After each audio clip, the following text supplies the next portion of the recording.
We got a couple different things to go on about. So, you guys want to talk about what I mentioned right before we started first? The trial that won't ever end. Yeah, Amber Heard and Johnny Depp. We talked about this last week. This week. I guess they've actually finally wrapped up. What my understandings are. According to an hour ago, unless this has already happened, Johnny Depp is about to return to the stand again. Heard's lawyers are trying to call him for cross-examination again to be a witness against himself. I'm like, wait a minute. Could he just plead the fifth and say no? Oh, no. Yeah.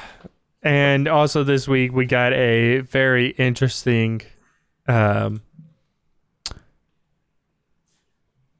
wouldn't say confession per se, but a speech from Amber Heard where she really hammed up her performance of literally just being, it was just so hard. And I realized, and it's just like, Jesus fucking Christ. I'm like, whenever I saw that, I'm like, this lady acts. My dog stepped on a bee. Did you guys see the memes that her gray outfit is almost a direct replica of Dr. Evil from? That's great. You can't unsee it once you see it. But yeah, it's like she's really hamming up the performance, trying to get that extra sympathy, yet not shedding one tear. She, like, you can actually tell she's trying because she's always like touching the corner of her eye, trying to get it to, water up more. I'm like, this lady acts in movies, like this is where we're at right now with this shot, and it's like, I think at this point it's even the people, even the advocates that were going on about, like, you go girl with Amber Heard, they're even starting to turn, and I'm just like at this point the public opinion is that she's fucking done. It's over. Well, it's also like her excuses that for the because she has that $7 million that she's supposed to send to charity. Yep. Hasn't donated a single cent of it yet. She says she pledged it. I pledged it. It's the same as donation. No, it's not donation until you give them the money. Yeah. You haven't given them the money yet. Why haven't you given them the money yet? I like it's Johnny Depp suing. No, you have 4 years. I like Johnny Depp's response because whenever it was like another undisclosed amount of money, but she promised to donate that money to charity too. So what he did, he went to the charity, put it in her name, and donated all of it. Mm-hmm. Like basically like Elon Musk made a donation in her name. There was I don't know. James Franco did. There was a thing, a little segment when her sister was on the stand. Her sister's interesting. Apparently, her sister taught Johnny Depp how to snort cocaine through a tampon applicator. Jesus Christ! Yeah, I thought Whitney was actually pretty. She was okay. She was there to defend her sister, but as a whole, she seemed like an okay witness. There were people. The makeup applicator, and I'm sitting here like, yeah, oh my god. Applicator. Well, no, the person, the makeup artist who said she had to cover up the bruises and stuff. I was like, well, don't have any.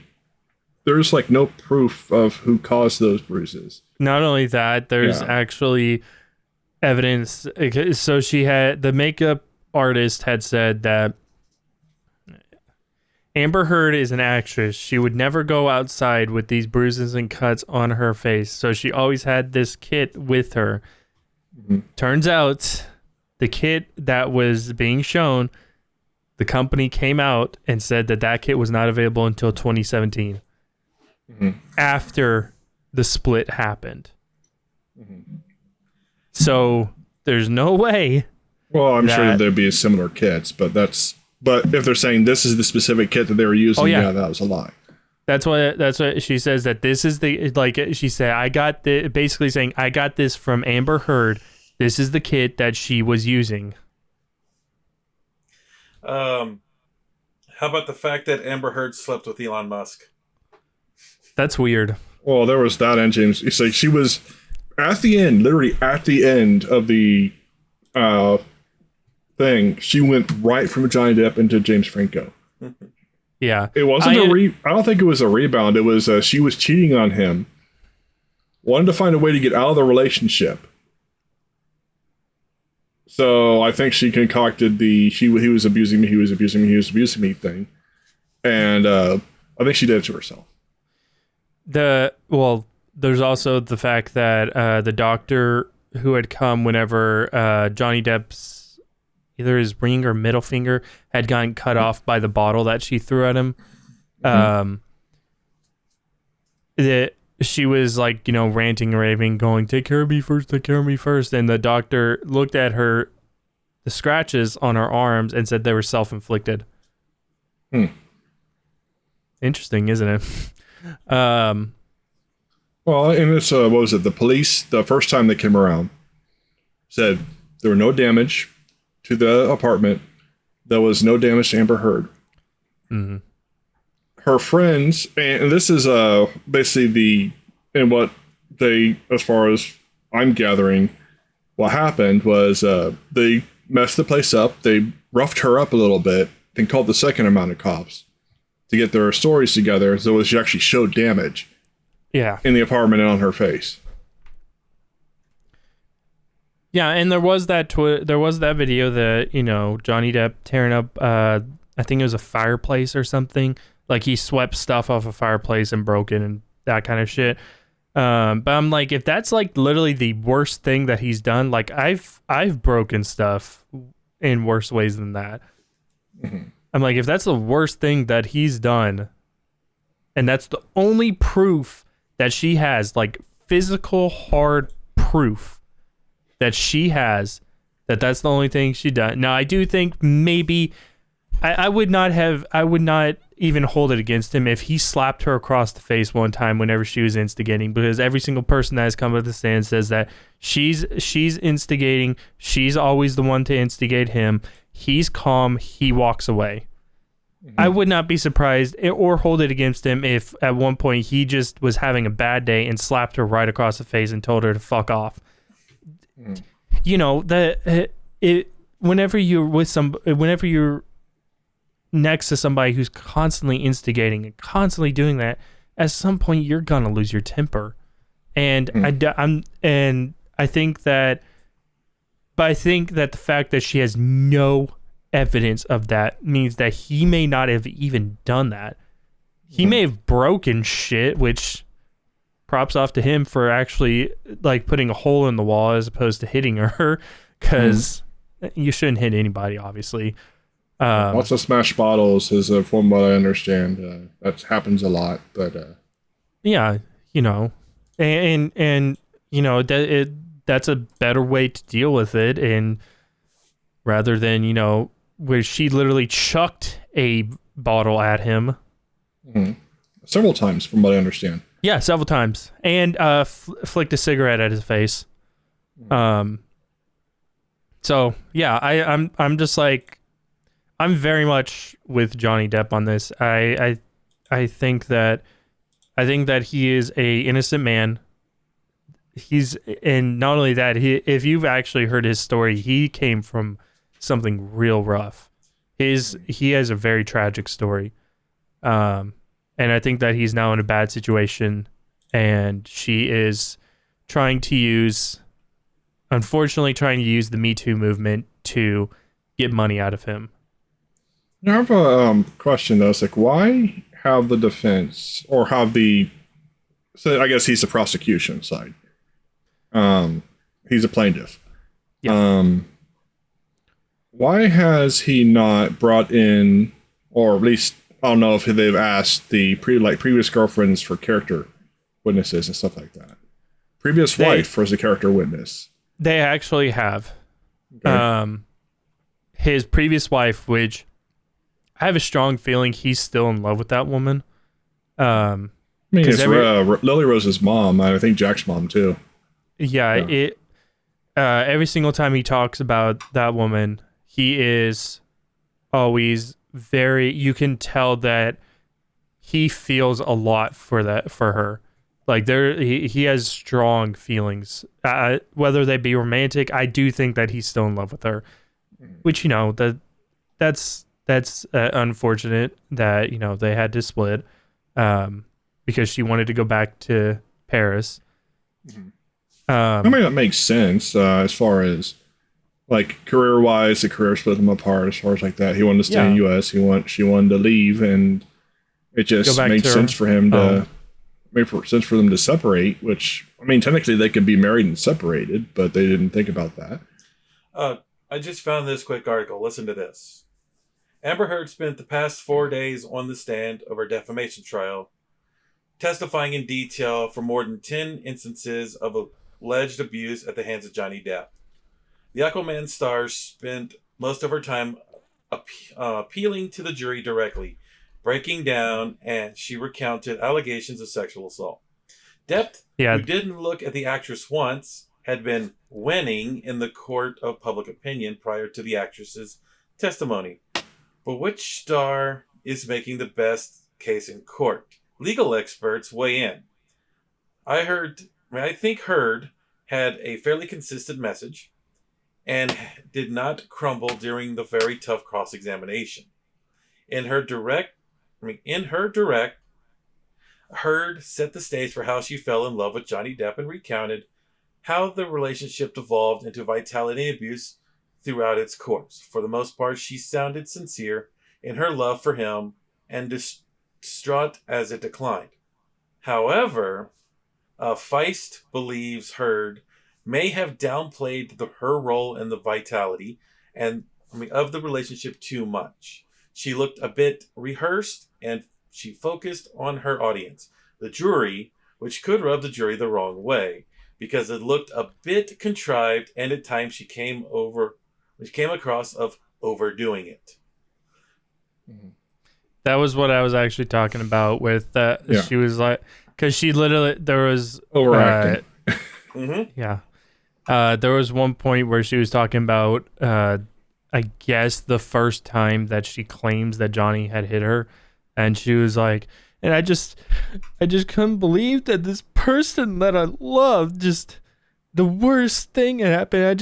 I was sitting on the dirty carpet, and I was wondering, how did it get so dirty? I'm just like,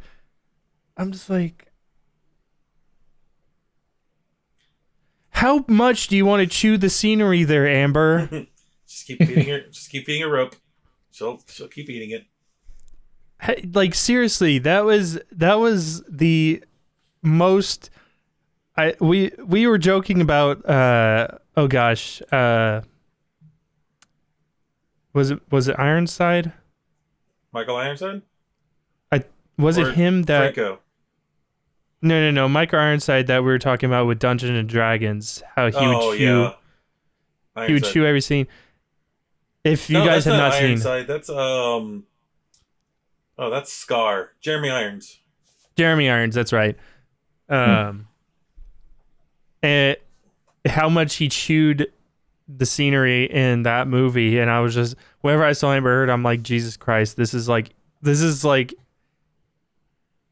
is funny. This is just annoying. Well, also, that she's giving her testimony and she is just spouting emotion. It's like basically on the verge of tears the whole time. During any other time when they start, she's sitting on the right side. She's stone faced. Oh yeah, and not only Johnny that, Depp's sitting and laughing half the trial because it's so hammed up. Well, you kind of have to add in now the newest ripple in the thing. Is Johnny Depp and his lawyer fucking each other now? That's the current rumor. Which one? I don't know. That's what I keep seeing is Johnny Depp and his attorney are apparently as a couple now. Hey man, if he wants to get down bad with his attorney, that's his business. I don't know, that slender brown-haired one is pretty cute, but I honestly, just looking at the two sets of lawyers, it's like good lawyers, asshole lawyers, and you could tell by looking at them and what type of lawyers they are. Well, Amber Heard's lawyers are really trying to pin on Johnny having issues with drugs and alcohol, which we kind of touched upon in the last episode, and I had mentioned that that doesn't even really bother me. In my opinion, people who are addicted to drugs and alcohol, it might be controversial. I don't think that they're bad people, because a lot of the times, whenever we talked about addiction in the last episode, a lot of addiction is dependency. And he, like I said earlier, he had a really rough story. He had a really rough upbringing, and I don't blame him for going into something that would be considered self-destructive. I actually have a question for... Actually, I don't know if this is relevant or not on that side of things, but we learned that Amber Heard is also really into especially the drinking. She did the mushrooms. She didn't do the cocaine more than like once, I think. No, she was more of the hallucinogens. Yeah. So she didn't really do the narcotics. She did the hallucinogens, and she drank a lot of alcohol. She was a big wine person, as well as Johnny was. But he did more of the cocaine, and I think they both did ecstasy once and stuff like that. Yeah, he didn't do a lot of hallucinogens. He mostly did cocaine. I think they both did weed, which, whatever. Yeah, this is California, whatever. I don't even live in California. I'm like, whatever. But it was more of the fact it's like, she is too? Yeah, it's like she's so she's also on drugs. You try to pin the drug things on him. It's like, she is too? Your argument applies to your own client. You might want to shut up. Even fucking admitted it. She even admitted that she was on drugs, and like severely alcoholic. I think the main question though I was having was she exposed to that before Johnny? No. Like, was she able to get her hands on weed, on her hands on cocaine, mushrooms, an absorbent amount of alcohol before Johnny? Was she able to get into that type of thing?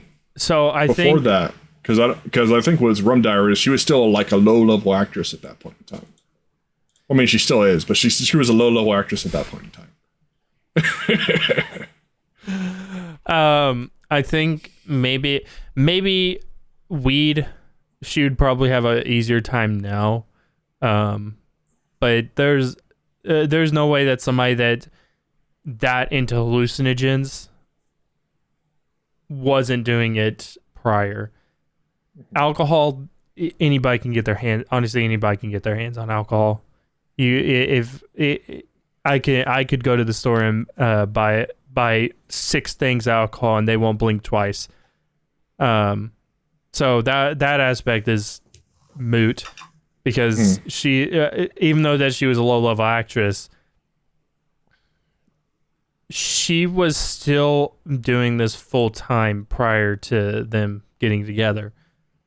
So she still was having a paycheck come in that she could have been just going to the store and getting alcohol. It's just like, but I don't even damn her for that. If she wouldn't have even brought it up, I wouldn't have cared. It's the fact that she's being hypocritical and being like, yeah, he's a piece of shit because he does this. It's like, you fucking do it too? Does that make you a piece of shit as well in your eyes? It was, I think a lot of the argument is that he was like drunk all the time. Well, yeah, he was an alcoholic. Yeah, and I was like, he's been. See, now, of course, he's been sober for a bit, but back then, apparently, he was a very, very heavy drinker. But he wasn't a mean drunk, and that's what a lot of people that came up on the stand were saying. He was not a mean drunk. He wasn't a dick whenever he was drunk. He was just drunk. Yeah, if you were mean to him, he'd be mean, but he'd be mean back. But that's just going back and forth. That's normal. Yeah. So if she started instigating him while he's drunk, it's like, this is on you, lady. Well, not only that, it's like whenever I say that, every single person that has come to the witness stand, they have literally said, despite him being drunk, apparently he's actually kind of a friendly drunk. Mm-hmm. I don't know that. I've never met the guy. I can't say for sure. But every time she would instigate, because of his, so if you don't know his story, his mother and his father fought a lot. His mother was very, very abusive. It would basically make his father beat him for no reason. His father was like a pushover. And his mother and his father would just walk away. So that's what he grew up knowing. So every single time she would instigate, he would walk away. He would try to get away from her. I mean, that just says the proof in the pudding right there. He's trying to get away from her. She's actively pursuing him. That's aggression. That's somebody who is unhinged. If he really did lay his hands on her, she would have been the one to instigate it. And I firmly believe that. She would have had to do something like that fucking shit where she was like, I wasn't punching you or slapping you. You weren't getting hurt. I was hitting you. You're still fucking hitting him. If she's already admitted to abuse, but the thing is, the thing is right now is he needs to prove beyond basically the reasonable doubt. Beyond reasonable doubt that he was not abusive. Which I don't think that he was. But the way that the terms are for abuse is mental, physical, emotional. Even if he wasn't physically abusive, which is what she mostly claims, is what the physical abuse. Yeah. And sexual abuse, which is the whole like, okay, after all of those things, you never had yourself or a friend or your security guard take a picture of the damage. Yeah. Not a single time. After it's happened multiple times, you never documented anything, especially when you knew that the divorce was coming up. Yeah, apparently if there was so much physical and sexual abuse,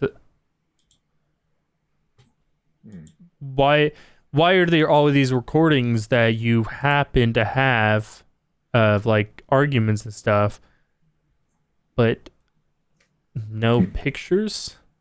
Johnny had pictures. He had pictures at the time that his finger got cut off. He had like bandages around it and stuff, of course. But there was a lot of blood and shit. And eyewitness account from a fucking doctor, no less. Well, also, the two psychologists they counteracted each other's. One said that she was a psychopath, basically. Yeah. The one that Depp hired basically did the evaluation and said that she's a psychopath. Mm-hmm. She has psychopathic tendencies. A noticeable lack of empathy. Yeah. And the doctor that Heard's team hired, and they had that, and they said it was a result of PTSD trauma. It's like, but that doesn't necessarily mean it was from him. She could have had it from before him. Mm-hmm. Not only that, post-traumatic stress disorder does not make you apathetic. Mm-hmm. It can give you certain tendencies of psychopathy. But the one that he hired had said is that she had a noticeable lack of empathy. PTSD does not lead to apathy, which for those that don't know what apathy is, it's a lack of empathy. One of the things that they said is they actually tested for PTSD 3 times. His psychologist made sure that she did not have PTSD. Did 3 different tests to make sure and ruled that she did not have PTSD. There was the other thing of like where whenever he was on the stand, she kept calling out at him, like saying shit to him while he was on the stand, which I'm like, that's super fucking unprofessional, first of all. And secondly, he wouldn't respond to her, and she'd be like, well, look, he's not responding. He's like, yeah, if I was in a court case defending myself against a woman who was she admitted to it, abusive, I wouldn't really want to talk to you either. I mean, like I'm sorry that, I'm not responding to you, but you fucking abuse me, I'm not going to talk to you.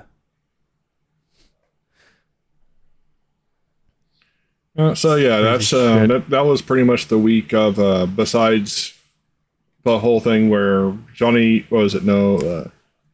Amber Heard's lawyers called the Disney person, and they said they had no knowledge of anything even in the works for 6, which is why he didn't lose the opportunity on it, because they were never considering it, or they were considering another actress or something like that at that point in time.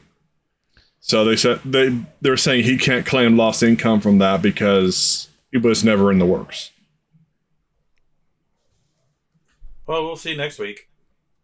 Yeah, well, we'll see. This is the last week. It has to wrap up this week with the jury. The jury has to make a decision by the end of the week. Well, so in the upcoming week is what you're talking about. The week of the technically 22nd on. We'll know by July or June 1st. Yeah, technically we are still in the week before because it's Saturday now. So we're still on the week before. So let's go ahead and we'll have a little bit longer of a talking session this time around. We had found something that it wouldn't ever really be a shorter subject. Yeah, it wasn't long enough to be a topic. Flame had found this thing of, do video games make your child more intelligent, or did they actually misspell it? No, that's just me. I can't spell. Okay. I would have laughed if they actually misspelled it. But basically, do video games make your child more intelligent? And both Sai and I have actually discussed this on personal times. Let me see if I can find the article. And pretty much the boomers, they're always like, it's making our gun, but there's been noticeable advantages to playing video games. We talked about addiction last time and all that. Addiction is a dependency on emotional trauma. Here's the article from WebMD, of all people. So I may get a pop-up here soon about something. Cancer? Is it cancer? That's what I'm going to say. Hey, you have cancer. Here's something. Okay. Oh, you game? You have cancer. As of Thursday, May 19th, so about 2 days ago, folks have believed that video games rot kids' minds, but a new study argues the opposite. It could be true. So just stop me when you want to talk about what is written here. Children actually might get a brain boost from playing hour after hour video games. American kids between 9 and 10 years of age who spend more time playing video games experience a significant increase in their intelligence scores when retested 2 years later, amounting to an extra 2.5 IQ points above the average. Children who played more video games were the ones experienced the most gains in intelligence after 2 years. This is evidence of a beneficial cause of a casual effect of video games on cognition. Yeah, so there have been literal studies on that exact thing, and they have proven that one, you are multitasking whenever you game. That you become an excellent multitasker if you're a gamer, because your hand-eye coordination really goes up. Because oftentimes you are looking at the screen, not at your controller. You have to know what each button does when you do it. I think why a lot of gamers actually hate QTEs. It's going against our very nature of multitasking. But yeah, I'm not a fan of QTEs. Do what? I'm not a fan of QTEs. Yeah. I'm fine if the game's based around it, but just throwing one in there for the sake of it. Yeah, there's a couple of games that I would say are definitely QTE based that I like a lot. But and there's some games that I would say that specify reactionary time, like Spider-Man, for instance. I talked about Spider-Man being a fantastic game. You are always having to react in a split-second decision. So your QTEs in that game made sense. Also in Jedi Fallen Order, a lot of split-second stuff, so QTEs worked in there. But there's also you have like Heavy Rain, which was the entire game was a QTE the game. Yeah. Any Quantic Dream type game for the most part. Most of those games were QTE environmental games or story games. Yeah. And the only real gameplay element was move your character around, interact, and QTE. That was it. Yeah, they're QTE the game. Yeah. Okay. I was gonna say continuing. Go ahead. The studies have also shown that it makes you more detail oriented, because you're actively, in a lot of games, you're actively looking for stuff. You have to have a basic idea of how a game functions in order to play it.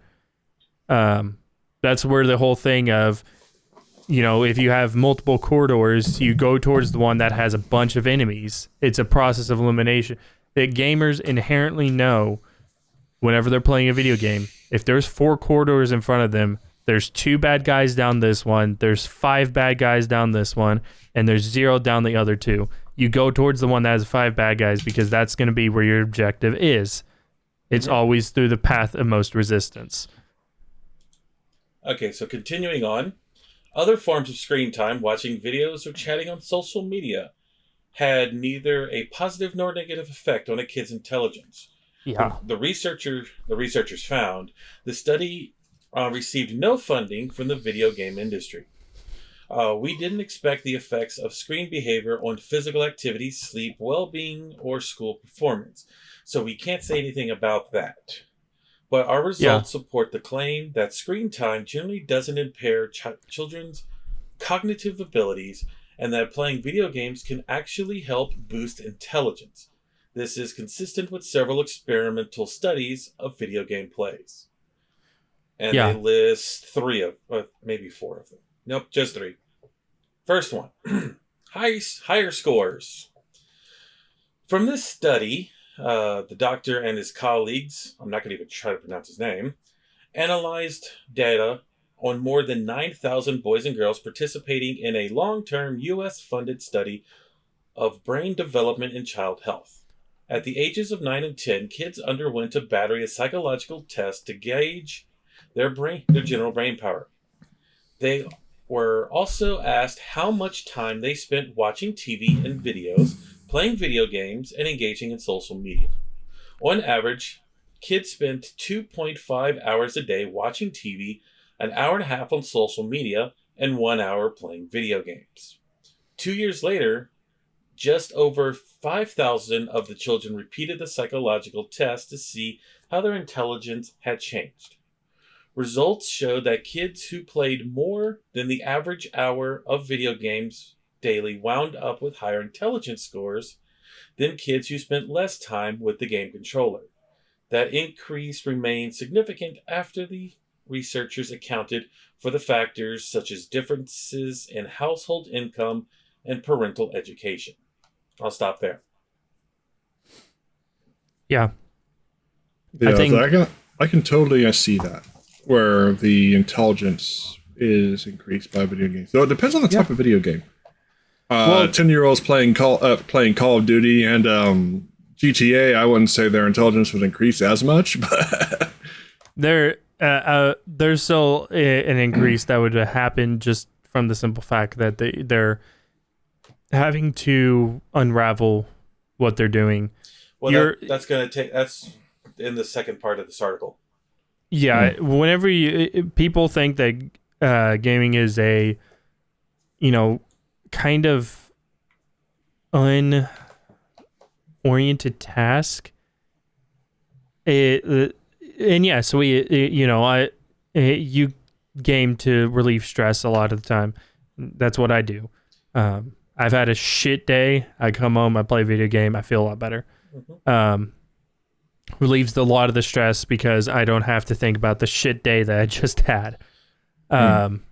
And I'm able to, or if I do, I'm able to play a game like Grand Theft Auto and shoot people in the fucking face and get that aggression out without, actually harming people in real life. That's one of the, and honestly, it's like you remember the whole incident from 20 years ago. Which one? Are you talking about Columbine? Oh. Yeah. Where they immediately blamed us, GTA, rah, rah, rah, rah. No, I think Columbine was Doom. Yeah, Columbine was Doom. Yeah, because it was before GTA actually came out. Yeah, okay, so wait a minute. No, this was GTA 4, I thought. This was no, Columbine was during the 90s. And it was during the big Doom craze. And the two kids were noticeably known for having played video games. A lot of Doom. Like a lot of Doom. But I think that what a lot of people don't, and I feel the same exact way about firearms. A lot of people don't take into the account of the mental stability of the particular person. They just go ahead and blame whatever it is. The same thing goes with firearms. I hate whenever there's a mass shooting being on Twitter, because people will push their fucking agendas without even considering what's going on with the people who have now lost loved ones. They are pushing their agendas saying, let's get rid of firearms. And I'm like, it's not the right time to have this discussion. Here's the next part of the article. Video games might make kids smarter by making them think, providing enriched environments that require them to tackle tasks that might not encounter in their day-to-day lives. This comes from a doctor at the American Psychological Association's Council on Children, Adolescents, and Their Families. Oh, that's a name.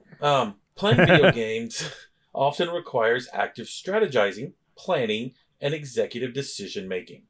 The more someone practices or plays these video games, the more they reinforce their neural pathways involved in accomplishing the objectives of the game. And those same neural pathways may be involved in other types of real-world decision-making that factor into our measures of intelligence.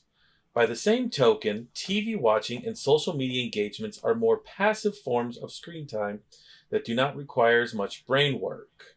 Video games, by design, require focus and attention to the content presented and strategizing in the moment, whereas it's easy to watch something on television without paying much attention to the content.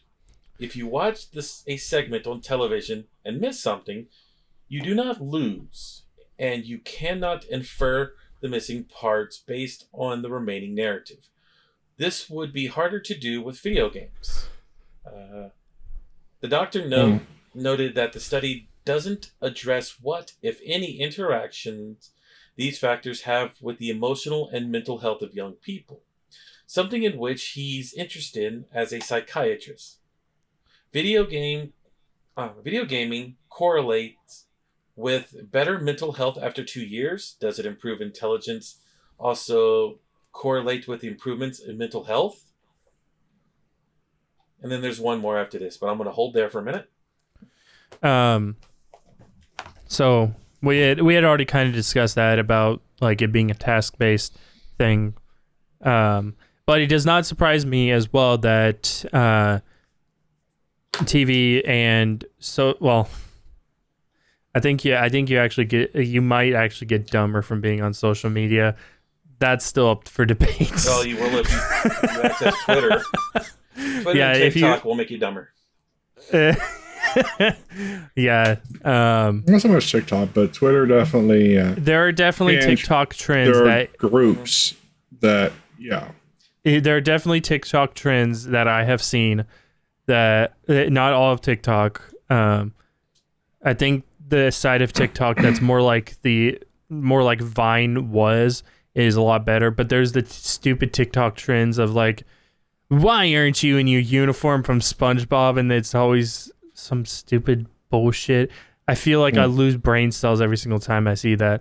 But you know, the Vines, the more Vine-esque TikToks, for instance, I don't know if Zach King is on Vine. I'd love to see, on TikTok. I'd love to see him make a TikTok. I don't think that one's as bad, but social media, yeah, there's debate there that it might actually make you stupider. I feel dumber every single time I'm on there. Okay, but it doesn't surprise me that TV and watching YouTube videos does not have a positive or negative impact on your mental acuity or your intelligence. It's just white noise to me most days. It is literally the equivalent of making your brain happy. Mm-hmm. Mm. Okay, the last part here. Another expert in child development agreed that a closer look at mental health may be needed. Dr. Cobb, that's an awesome name. The first name you could get right today. Yeah. Dude, some of these names, I'm serious. His name is Damon Cobb. So it's simple. It said that the study was designed to look at a potential positive benefits related to intelligence. It doesn't consider the possible negative health effects from video gaming that could have been found in other research. An increased risk for depression and anxiety among gamers, a hampering of the launch into adulthood, well as physical ills such as obesity. Clinical experience shows significant negatives also associated with gaming. I think everyone should take a caution when looking at these results. He stressed that if you want your kids to get an intelligence boost, video games aren't the only option. The study's author don't compare gaming to things like playing chess or piano lessons or table tennis, which all have studies indicating positive cognitive benefits as well. And on top of that, games are designed to be addicting. Okay, we're going back to what we said last week. We were talking about that last week. Yep. They're designed for kids to sit and do more and more and more, and is potentially dangerous and unhealthy. Still, Dube, D-U-B-E, praised the study for trying to take a more nuanced approach to measuring the effect of screen times on young people, rather than treating all screen time as one homogeneous stimulus with the same universal effect. But he agreed that parents should keep a close eye on the type and quality that their children's screen time. Yeah. That's misworded, but I think you understand it. Yeah. Let me finish. Almost there. I thought that was... No, I just got confused with what I just said there. If a certain form of screen time appears to have a positive effect on a young person's well-being, parents should remain open and curious about this. Just in the same way as if they being they begin to notice that it is a harmful effect on certain screen time of their child. As children grow, their development needs change, and likely so to the quality and quantity of the screen time that they will benefit from or that would be detrimental to them. And then it gives all the information on where to find these people. Yeah, like anything, we discussed this last week in more detail. Like anything, anything in excess is bad. And there is a higher, gaming does lead to a higher chance of depression, simply because you're not outside getting vitamin D from the sun. Which most, if you wonder why most adults are depressed, because we work in office buildings that have lights that literally suck your soul, basically. They've actually proven that fluorescent lights are actually bad for you. Yeah, really, they actually lead to bad, like, mental problems. It's just like, why the fuck do we keep using it? But that's why a lot of adults are depressed. But yeah, there's definitely there's definitely health detriments to it. I was going to mention the one that I know about mostly is you notice all three of us. What do we have on our faces? What's wrong with glasses? A big old pair of glasses. I started wearing glasses at 6 years old. That's before I got into gaming, so that does not apply for me. No, I'm wearing glasses because I actually shoved a rebar in my face when I was a kid. I actually do have genetic predisposition to have bad eyes, but the joke of gamers having some sort of eyewear is super relevant, because blue light filter is actually a thing. It's the blue light that comes off of your monitors, your TVs, all that. It is really bad for your eyes. And there is something to be said. That's why we've started seeing stuff like warm colors inside of our TVs in order to cut that blue light out. We've seen blue light filters to go over our monitors to help cut the blue light down. That's why we started to see that.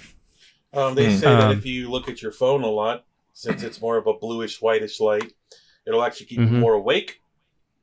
Yep. Blue light, and there absolutely is a level of physical toll that does take on you. As far as mental health, yes, depression, that's one of them. But there's a lot more mental health that's usually attributed to video games that shouldn't be. A lot of mental health issues are stemmed from emotional problems. Either environmental situations, something like that. That's why I think that I agree that, you should always monitor what your kids watch, what your kids are participating in. I used to get comments all the time on, or little private messages, when private messages were a thing on YouTube, from parents, because I would play Knights of the Old Republic on my R-rated channel, where I would cuss and, now I didn't really ever talk about super sexual stuff, but I would curse quite a bit.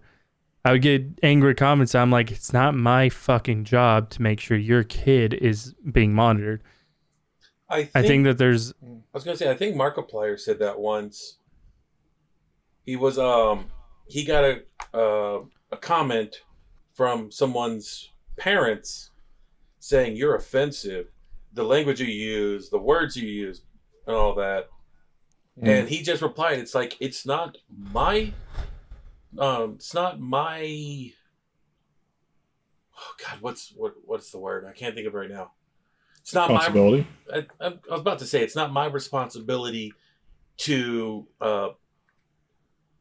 censor myself because you don't want your kid to do this. Yeah. It's always not monitor in those exact words. Anything that your kid does, always monitor it. Always make sure that it's having a positive impact on their development.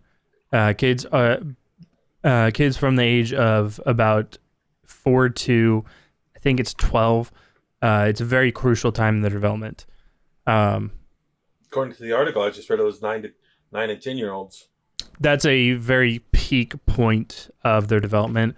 4 to 12 is where they pick up a lot of their environmental, either instability or stability. And I think what more than anything is that not necessarily y'all's generation, but my generation is the first generation to really not have as many guidelines growing up. Because I remember whenever I was a kid, I was on Newgrounds way before that I should have been. But it's because the internet was still in its infancy. We didn't really understand what was good, what was bad. Obviously, stuff like pornographic content.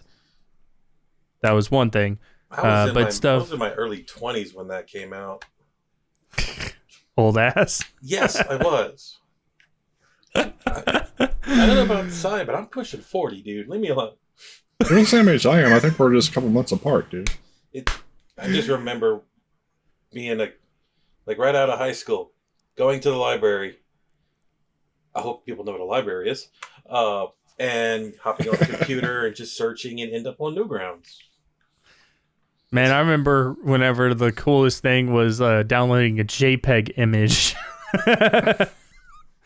Oh, God. I remember 28-bit, 28K modems. This is sitting there, it's like, okay, just wait for the half an hour for this Yahoo page to load, and then type in the address, and then wait the next half an hour for the next page to load. And if there was a big picture, it just goes.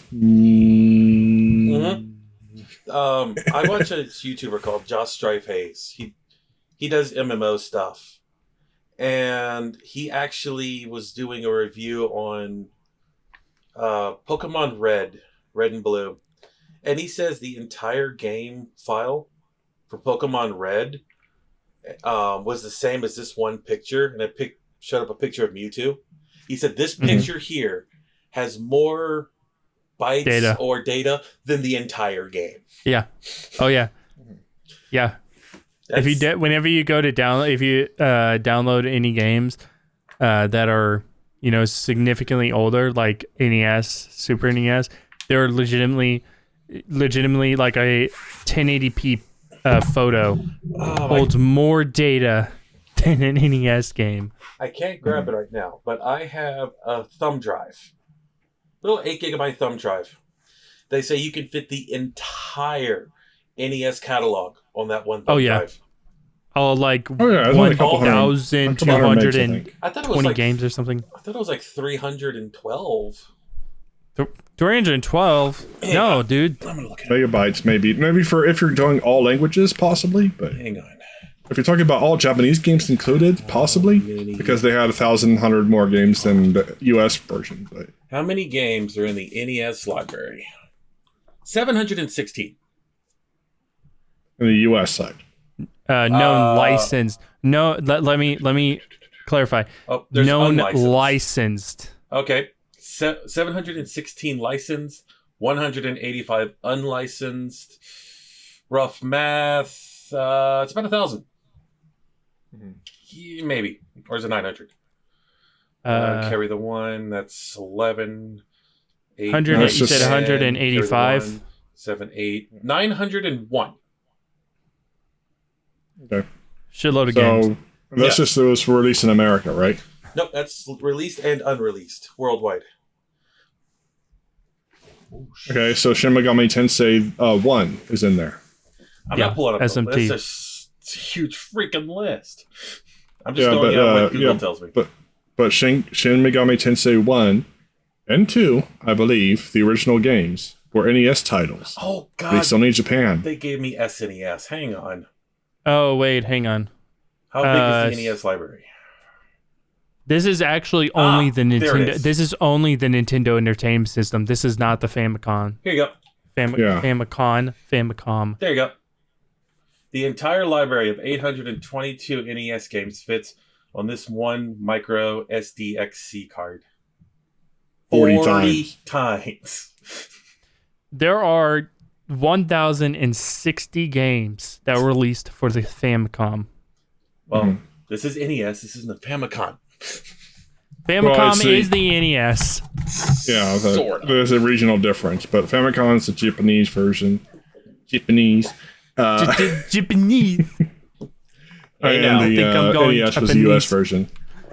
And it's like the Super Famicom and the Super NES. Of course, they had different libraries in Japan and US, and actually in Europe had different games too. Yeah. Now I'm curious at how many's on the SNES. Well, heck, what was it? One of the games I was looking for, Euphoria, is Europe only.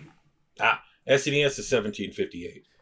Though I think technically, the NES is both Europe and America, and so is the SNES, because Europe obviously wouldn't have the same standard, though they would have the PAL region bullshit, which is outdated now. Well, as far as like the gaming and we're talking about intelligence, there are a few specific games. I don't know how far down. Are you done with the article, Flame? Yeah, article's done. Okay. There are games which I would say definitely would have an effect on intelligence. Well, puzzle games for one. Point and click adventure games, because you're actually looking and putting puzzles together. I think the fact that Portal was so popular among younger people was a statement to that, because Portal was a puzzle game. Mm-hmm. Yeah, I found Portal really easy. I completed it in like 4 hours. Yeah, I think it was pretty easy. I think it was honestly meant for children. Nothing wrong with that, of course. Games with creative outlets like Minecraft. That actually gives you a lot of thinking, especially when you include mods and like, okay, I need this part, this part, this part, and this part to make this. So it allows it like that. As far with Minecraft, as you also start getting into the aspect of what we were talking about last week of being purposely addictive as well. Yeah. There are games which are of the attention to detail. RPGs, adventure and action games are big ones in those. I've been watching a stream a lot of times. I'll see a little flash of like an item like off on the side, and the person playing the game won't notice it. Half the time, and I'm sitting here like, you missed the item over there. Yeah, you're just sitting there yelling at the screen. They're sitting there like 20 minutes trying to find this one thing, and you see it like six times. It's there. It's right there. And it's even, we've never played the game before, but we can see it. Yeah, I do that every time I watch Jacksepticeye's videos. He's like, where is this thing? I'm like, I've seen it 4 times. Why can't you see it? And he spends the next 20 minutes, I can't find this item. I can't find it. Back. It's like, dang it. Doesn't mean I'm a better gamer it's than very him. much. So we have that attention to detail. And of course, that gives us a little bit like the reg of, you missed it? How could you miss it? I've seen it 10 times. You won't buy it 4 times. We also all cut our teeth on RPGs, so we've gotten that super. By the way, so your camera's out of focus. But we've all cut our teeth on RPG games growing up, so we all have that real. A little bit fuzzy still, but all have that real like minute like you see a flash and you immediately turn and look to see what it is. I got mine from point and click adventure games. That was my bread and butter growing up. Let me just do this real quick. Having to find that one pixel item and the millions of pixels you see on the screen, you're like, okay, I'm supposed to find this. Where would it be? Where would it be? And I actually went along the thing of the idea of like, okay, I need to find this thing. Start at the top corner, look every detail, just like it just goes straight down, just finding it. That's when you're talking back like Atari era type games. No, that's point and click adventures. When it doesn't tell you what's there. You just know it's there. So you have to just look every little detail. It was so easy to soft lock your game in point and click adventures. I've done. So I did it on stream. Go like this to your camera. Me?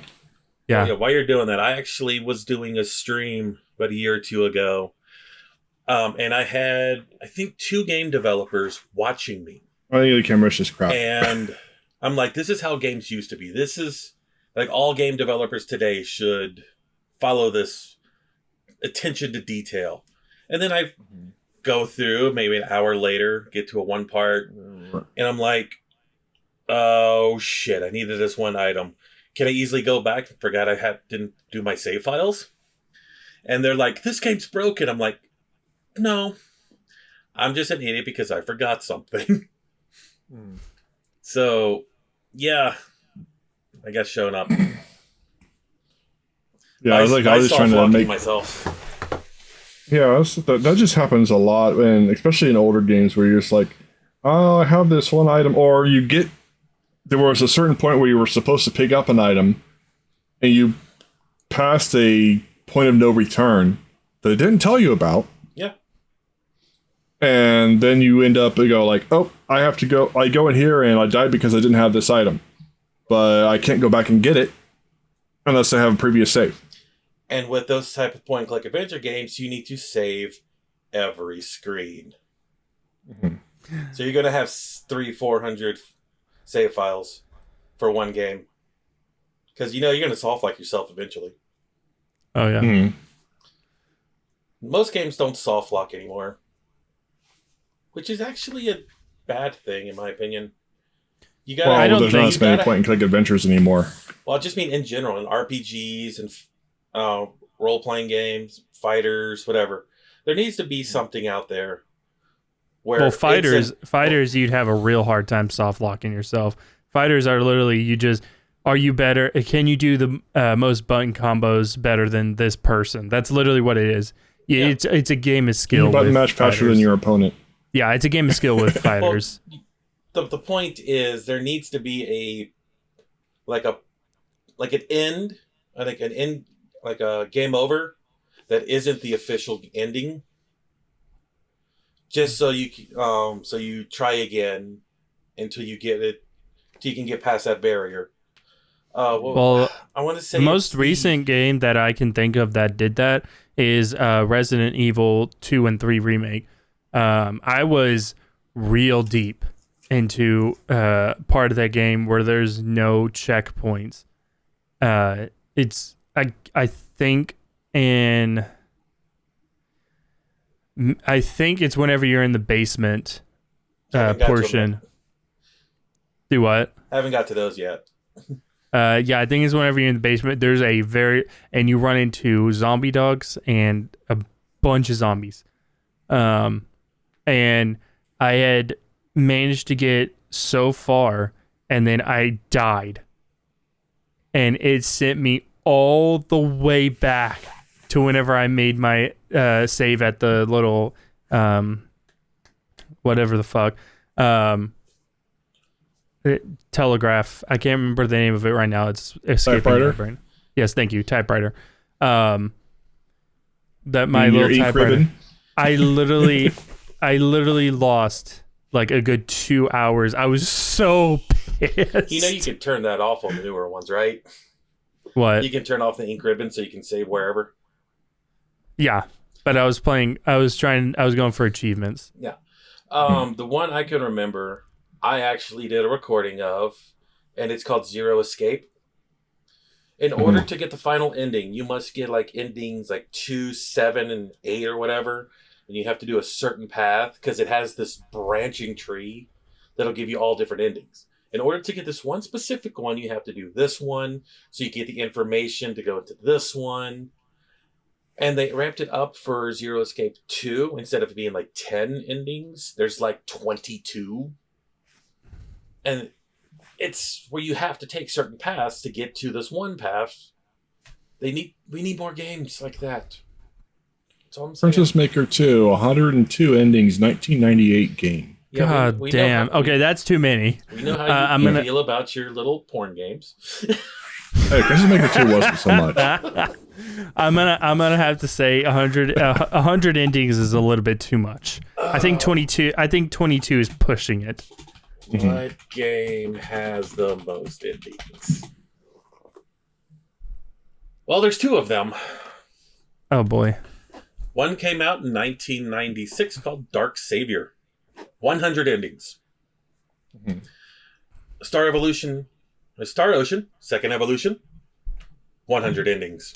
That's a lot of endings. Man, I liked Second Evolution. That was actually a pretty good game. Yeah, I'm sorry. I'm gonna have to say that that's too many. I don't think I've ever. Oh, that was the I did play that one. 20. I think 22 is even a little bit too much. I think 15 is like a nice high amount. Like that'd be like a good high amount of endings. Oh, let's keep going down this list here. Princess Maker 2, 74 endings.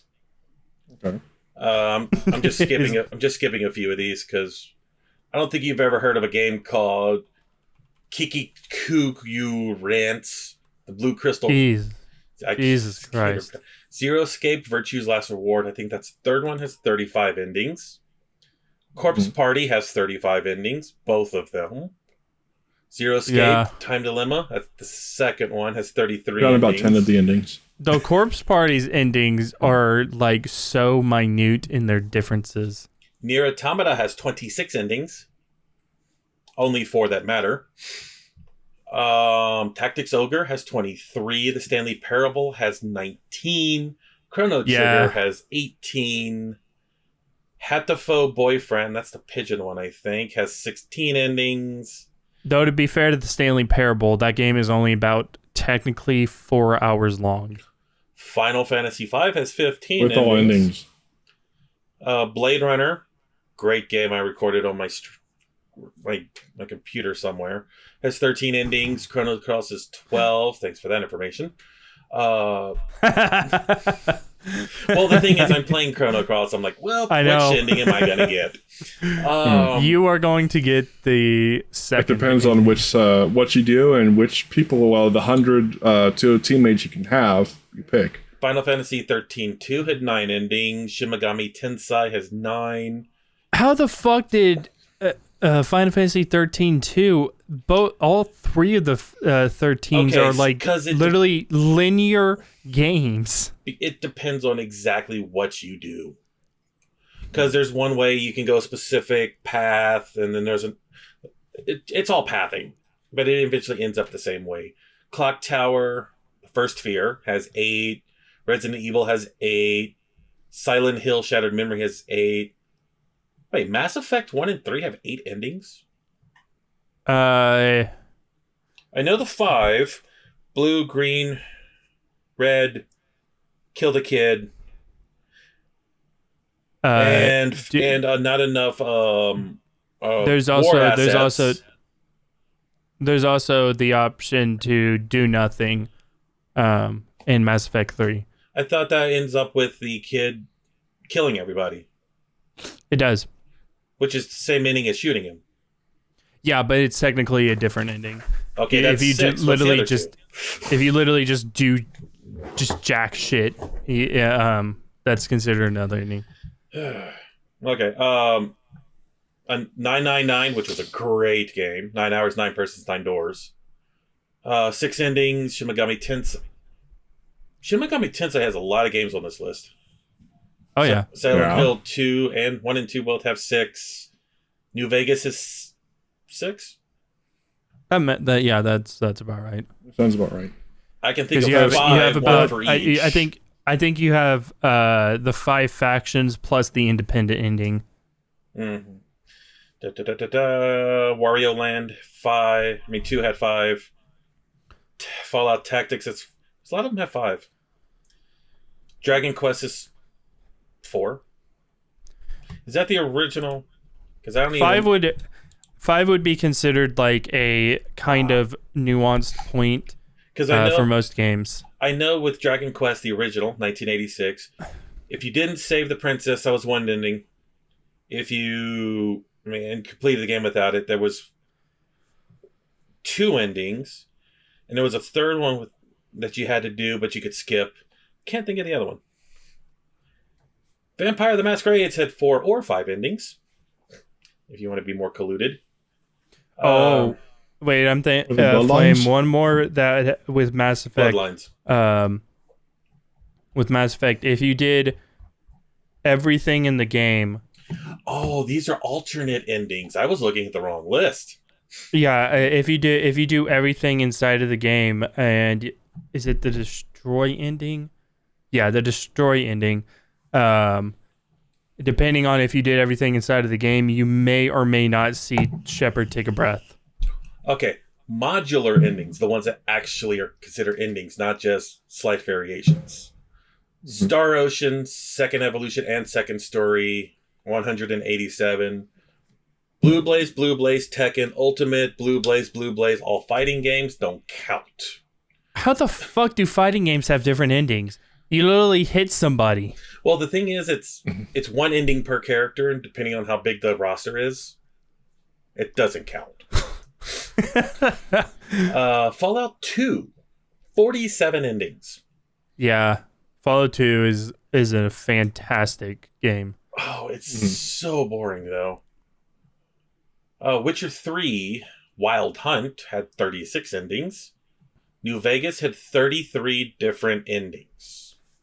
Yeah, that'd be 33 different variations, like if you killed one faction and one faction thrived, blah, blah, blah. Shit like that. Fallout 3 had 29 or 20. Oh, Game of the Year versus Original. They added the Broken Steel, 29 endings. Star Ocean, First Departure, 20 endings. Heavy Rain had 18. I've only seen 3 of them. I've actually seen, I think, 7 or 8 of Heavy Rain's endings. Clay Fighters.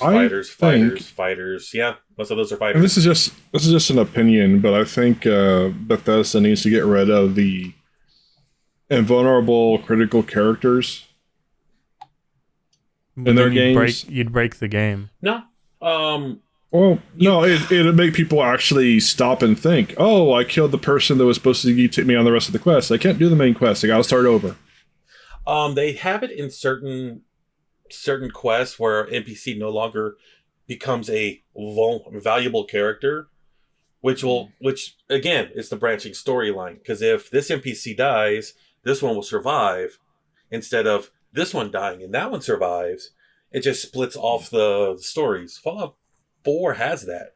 You can kill the railroad right away, and it removes them from the game. You can kill the Brotherhood of Steel, removes them from the game, but the game still continues. The only one you can't get rid of is Preston Garvey, and everybody hates him. Well, the one I'm thinking is like someone brand new to the game just goes ahead and just basically, he wants to play the Slaughterfest character. So he goes to Whiterun and he goes up and the first thing he does is try to kill the Jarl. Of course, he's going to get his butt kicked because the guard's a higher level than him. But if he manages to kill the Jarl's dead. He's one of the main people to continue the quest with. So he can't continue his quest. It would, in those type of situations, it would become who's next in line for the throne.